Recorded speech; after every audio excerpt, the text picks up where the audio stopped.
how do you incorporate art into development? Joining us this morning on Damian on Design, we welcome in Damian Farrell, local architect with Damian Farrell Design Group. This often is part or a component of a development or of something being constructed, but we're seeing a lot of places incorporating it after the fact as well. Yes, and with talent like we have in Ann Arbor, one person in particular who's our guest this morning, coupled with people like our other guest on the phone this morning, who I will let you do the introductions in a second, who are so incredibly civic-minded. These things come together to create beauty and art in our city, and so that's our topic this morning, is the mural at the McKinley building. Love it. And on our line, the CEO of McKinley, Albert Berriz, and joining us in studio is the artist Mary Thiefels from Treetown Murals. Just incredible work that you do, Mary. Absolutely. Thank you, Lucy Ann. And Damian and Albert both, when you look at buildings and businesses, it is those that have an impact with their design that resonate with us the most, I think, Albert. Well, Lucy Ann, thank you very much for having me this morning, and I'm so excited to be on with you and with Damian and our partner Mary, who's doing an amazing job in our building. You know what I think is interesting? We're in Carytown, and Carytown is obviously one of the most walkable areas in all of Ann Arbor, Right. Particularly on Wednesdays and all throughout the week as well. And when our team got together, my son Andrew led a team that has been working with Mary. One of the things that they said to me was, you know, Albert, people in Ann Arbor really don't know who we are. They think that we have some local presence, but they don't know about our business across the country. Could we display in mural form who we are and really invite Mary to design that? And that's what we've done, and we're thrilled because, quite frankly, she's captured who we are. Yeah. She did the idea on her own after just speaking with us. You know, she's certainly the most preeminent mural designer in the state of Michigan, and we're thrilled to have her as our partner. Mary, how'd you come up with the concept? Oh, this is a lot of fun, actually. Thank you, Albert, for those kind words. It's really been exciting to work with you and your crew, and this wall has certainly presented a lot of fun challenges, which is exactly what we like. My collaborator, Daniel, and I were presented with this task, and it's always fun to have a blank slate working with a new company or a new community or a new organization. So we really took this opportunity to start with some real fresh ideas.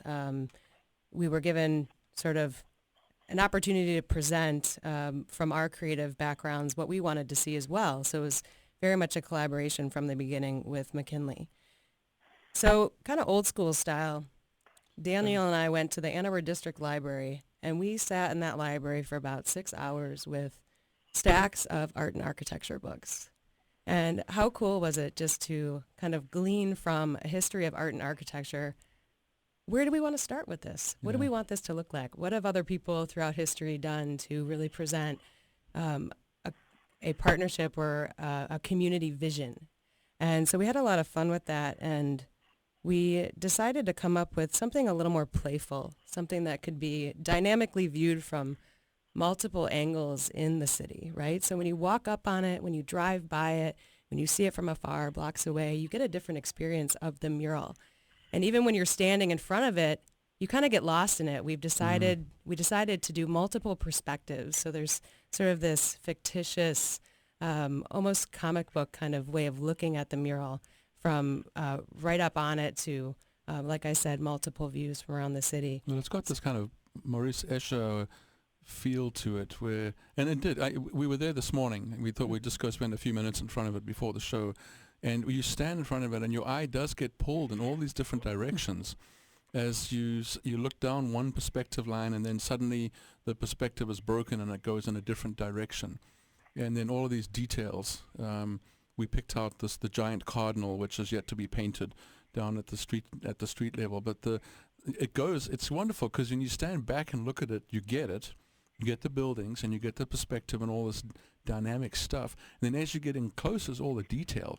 The people dancing, the bird, the detail on the train, the trestle, all of this stuff. It's just fabulous. Hey, Albert, I want that monorail built in Ann Arbor. Oh, no, we'll get on it, Lucy Ann, right away. I looked at that. I said, are we getting one of those? And it's a real visionary look, I think, at a town, at what a town Certainly. presents. Yeah. And I love the way that the work, play, eat, live, dine, sleep. I don't mean to be bastardizing the McKinley thing, but everything that you guys do, Albert, and have represented in this town is in this mural. All the pieces are there. It's wonderful. Well, thank you, Damian. One of the things I think hopefully your viewers can see, maybe you'll put it on your website, is the video of Mary sketching the mural on the wall. It is one of the most impressive videos I've ever seen. Her work and how that came about is just thrilling. No, we will. You're talking about the time lapse, right? The time lapse video is just, to see her work in real time, just standing at the wall, and like she said, old school. She's just up there with her, with her hands with her partner, and they're on that scaffold, and just literally just putting that on the wall to me was one of the most impressive things I've ever seen. Mary, how do you do that? You have these large scale formats that you're on. You're up on a scaffolding of some kind? Actually, we kicked it up a notch this time because of the accessibility to the wall and being able to have sturdy level ground. We worked with a company called Fracco and had it's called a max climber lift. So we are actually on an elevator. We have a moving studio and platform that takes us up and down the wall, which is really remarkable.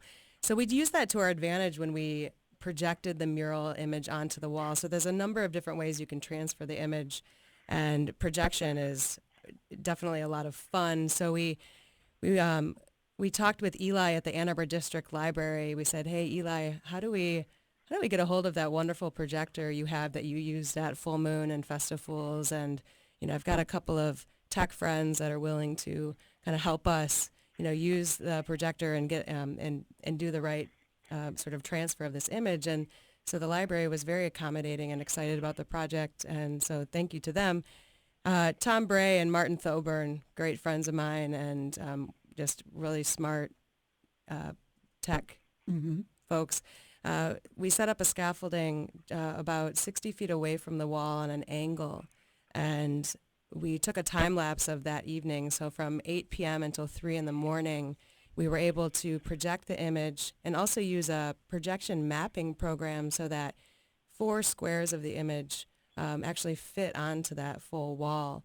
So while it was being projected, we used our lift to kind of go up and down as we needed to. And the time lapse is quite impressive. Martin Thoburn set that up, and it looks like a printer. It looks like we are a printer kind of going up and down. Wonderful. It's really neat. So it captured the event really well, and we're actually doing a lot of video documentation of this project. Donald Harrison has jumped in at various times, is doing a lot of narrative and visual work. We've been doing our own GoPro time-lapse work, so we're excited to kind of have like a finished piece too that will take all of these different components so you can see from start to finish what it does take. And I think that's part of what we do as a community arts organization is we're transparent about our methods and practices. These are things that I want to teach and I want other people to be able to do, and that's one of the reasons I've brought so many of my teenagers into this process is like, look, you have an idea, you see a blank wall, there's a practice here that you can learn. Anybody can learn this. Let's do it.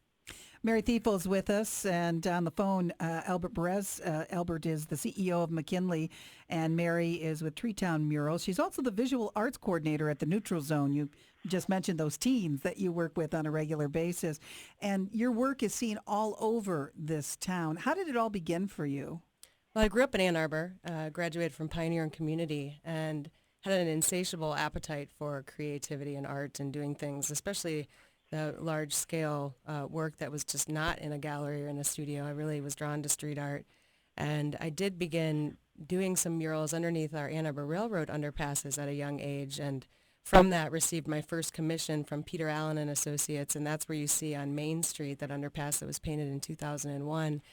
And I have to say, I was having the time of my life. I mean, we're talking summertime, painting, people honking, just amazing response from the community. I'm, in my early 20s, and I'm going, could I make a career out of this? Like, really? Like, you've got to be kidding me.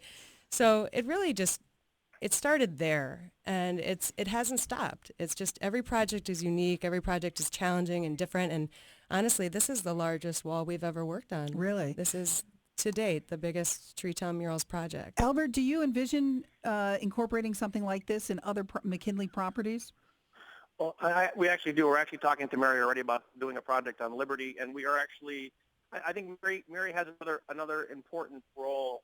Obviously, I've been very involved over the years with the neutral zone. That's right. Yeah, that's right. With the youth community, which is, as a large owner of property, graffiti can be very destructive. Right. And I think that Mary has been a great example for the youth community that art can be very constructive. And so I really like, because obviously no one would ever, in the graffiti community, would ever dare come to Mary's wall and do anything to it. And so I think as building owners, I'd like to encourage all other owners to hire Mary and do more of what she does, because quite frankly, not only does it give her an opportunity to do her art, but I think it's better for the community, just like the Main Street underpass by the railroad. I mean, I think our wall and many others that will come after it. Yeah. Mary, is that true that there is some sort of a code where graffiti artists know to stay away from your work? I'm not sure if there's a code. If anything, it's an unspoken respect, and that's not to say that beautiful murals don't get tagged over time. I think it does deter. I mean, we're speaking the same language. In my opinion, I'm fighting the same battle as a lot of artists out there, street artists in general, although what I do is different. It is true that once a mural goes up on a building that has been littered with vandalism over time, that the mural itself will stand the test of time and actually create more of a landmark and excitement for all. Mm-hmm. Well, one of the other things that really strikes me about this commission, and Albert, this really speaks to McKinley as well, is we've been in this debate, fight, arguments, all of the passion that goes into public art and the funding of it and so on. This is really stepping back to a very old history of kind of patron-artist relationships, which we haven't really seen much of for a long time. And I commend that, but I think, I mean, are you hopeful for this, Albert? Is this something that you do think other people can pick up on, other patrons? Well, I'm very hopeful, and in fact, our team is already thinking our building more like a tattoo parlor, where we're going to do more and more of Mary's murals all over our buildings all the time, candidly. Because they say, well, now we should do this, and now we should do this on the other side of the building, on the north side of the building. So I hope that many people hire Mary. I mean, she's obviously gifted and talented, important to our community, and obviously a native of our community. Right. All the kinds of things that we support. Right. In terms of art, but I do think, Damian, that it is always incumbent on the private side to do things like this, and it shouldn't just be public dollars that fund art. No, I totally applaud it. I think this is a really interesting shift, not a shift, but an interesting addition, another layer that you've added to the equation here. But I think it's interesting, Damian, what you brought up about the fact that this is the way it was done many, many years ago. Yeah, this is how some of our most famous paintings, the most famous artists from earliest times, right? They survived because of patrons. And you have done a lot of public work as well, Mary, though, right? I have, yes. I have worked with... You've worked with the City of Ann Arbor? City of Ann Arbor, City of Whitmore Lake, City of Hillsdale, City of Ypsilanti, City of Holly right now. We're in conversations with, certainly, different municipalities taking this on. Are you seeing, though, more business people stepping forward and also hiring you? Absolutely, yes. Oh, that's great. That is so. There is perhaps a trend coming out of this that we might see. Because the public art is difficult, as we all know. The funding parts of it have been very difficult in this town. It's been a real debate and a lot of passion thrown into it as well.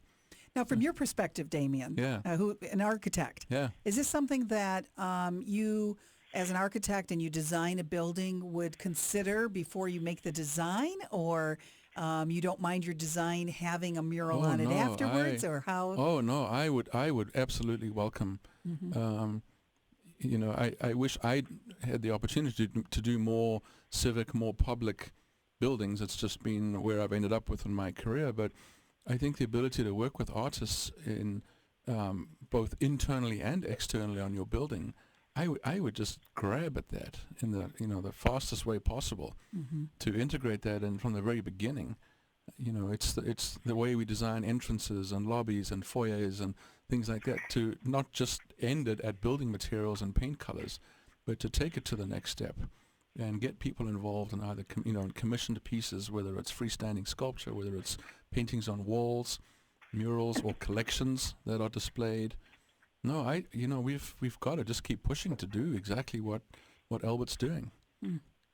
Mary, you talked about using a projector to be able to project the image up on so that you have something to go on. Can you freehand it though as well? Have you done murals where that scale or close to it? There's a technique using the grid, which is centuries old, if not older, where you put a grid on your drawing and then you can enlarge that grid onto the wall, and then you kind of freehand within those different squares. So that's a method I've used as well. When you're at this scale, though, that we're 47 feet square. We're working on a 4-story building. Precision and accuracy was definitely what I wanted to go for. So the projection really helped get the drawing on the wall. Yeah. And Albert, has it really started the conversation too? Do you see a lot of people gathering down there to look at this? Well, it's been a huge response. We've gotten a variety of different people who want to have Mary's mural in different contests where people will sort of hunt around the city and look for clues in our mural. We're going to do, which is, by the way, I never thought of that coming up. It's come up already. Monday, August 3rd at 4 o'clock, Mary and our team are going to have a reveal party, which is going to be terrific. That's going to be fun. And we're going to just have a big old party just looking at the mural for a couple hours and having some things to eat and enjoying all of our great work. So, yeah, we're thrilled at the community response, of course, as well as being able to work with Mary. A definite conversation piece and perhaps conversation starter for people that otherwise would just walk by a building and not think about it. And chatting a few minutes ago with Mary, you used the word game changer for this piece, for you. This is clearly something very significant in your career and what lies ahead. Yes, I have an eye on the world right now, and street art and mural art is, in my opinion, one of the most revered contemporary art forms of our time. Yeah. And so there's just really some colossal, gorgeous artwork going up around the globe right now, and I want to jump into that. I want to tap into that. There's a mural festival in Montreal every year. Okay.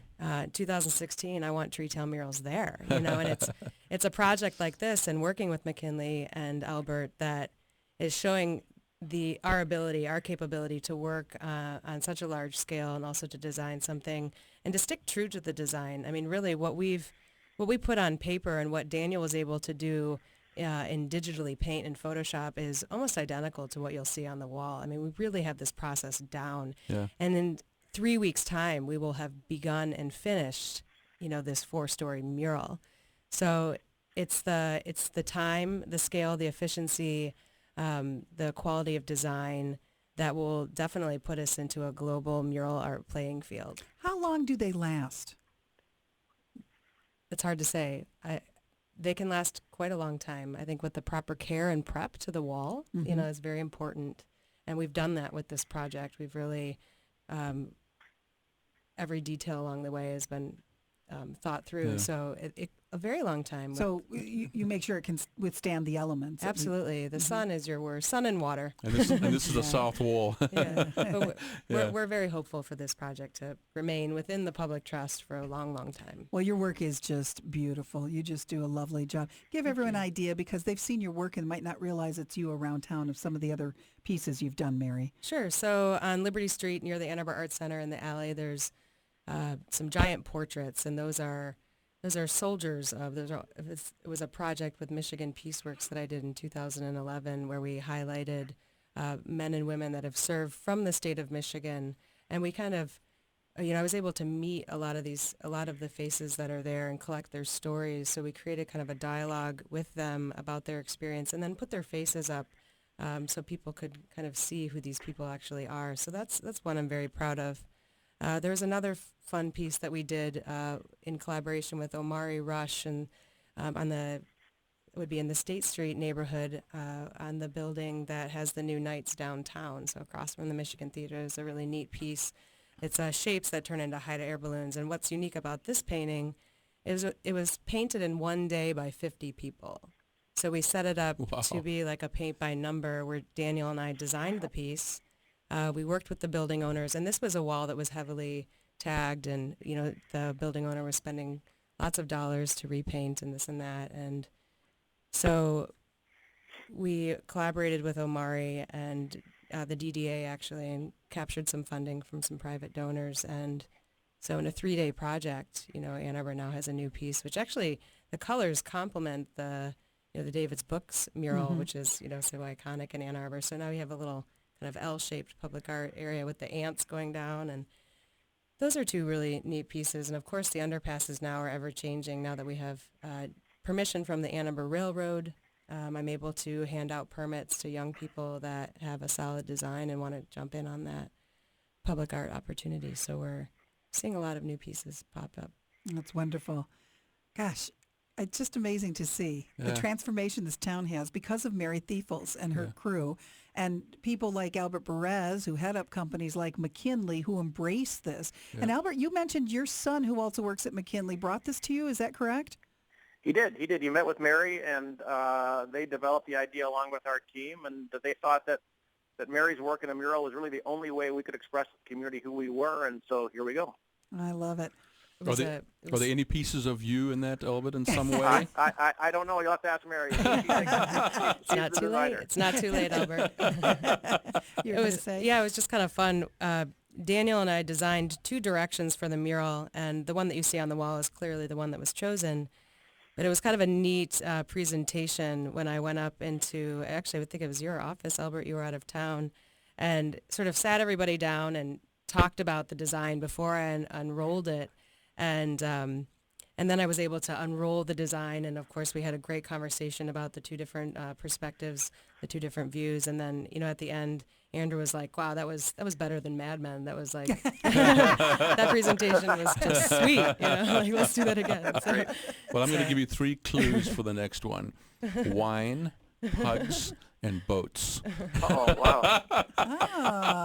I'll buy into that one, David. Damian on Design each week here on the Lucy Ann Land Show with Damian Farrell, local architect, and his special guest today, Albert Berriz, CEO of McKinley, and the mural artist, Mary Thiefels. You can see her work. Go online to treetownmurals.com. Thank you so much to all of you. And Albert, as always, thank you for investing in our community. We truly appreciate it. And McKinley is a fine community steward. Love your business.